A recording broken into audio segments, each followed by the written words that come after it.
বিসমিল্লাহির রহমানির রহিম। এই তো আপু ও ভাইয়ারা, প্রথমে আপনাদেরকে দেখাচ্ছি, এই যে দেখেন তরি তরকারি ঢালার যে ডালাটা, সেটা কি হয়েছে, সেদিন ধুয়ে রোদে দিতে যাওয়ার জন্য হাত থেকে পড়ে ভেঙে গিয়েছে। আপনাদেরকে দেখালাম না, দেখেন এখন এটা ভেঙে ফেটে গিয়েছে এক সাইডে, তাও এটা দিয়ে কাজ চালিয়ে যাচ্ছি। এই তো বাজারে প্রথমেই তো আম থাকতে হবে, কারণ আমাকে আম তো খেতেই হয়।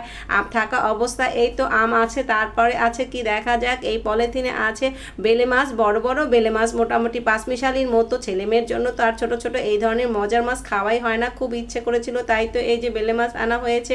এই যে দেখেন মাছগুলো বেশ বড়, খুব ভালো ছিল মাছগুলো। এই তো তার সাথে আছে এই যে দেখেন পুঁইশাকটা আজকে কি হয়েছে, গিটিটা খুলতেই পারছি না। তারপরে আমি কি করলাম, ছিঁড়েই ফেললাম। আর আমার ছেলে ভার্সিটিতে যাবে, ও তার জন্য রেডি হচ্ছে, বললাম আমি আমাকে কেচিটা একটু দাও। তারপর ও আবার কেচিটা আমাকে একটু দিল। এখন এই যে পলিথিনে আছে কাঁচামরিচ আর আছে গাঠি। এখন তো গাঠি তরকারি পাওয়া যায় চিংড়ি মাছ দিয়ে, ইলিশ মাছ দিয়ে গাঠি, খুব বেশি মজা। তার সাথে আছে হচ্ছে পেঁপে। এখন এই পেঁপেটা পলিথিনটা কেটেই ফেললাম কেচি দিয়ে। এই তো ছিল আজকের বাজার। আল্লাহ হাফেজ।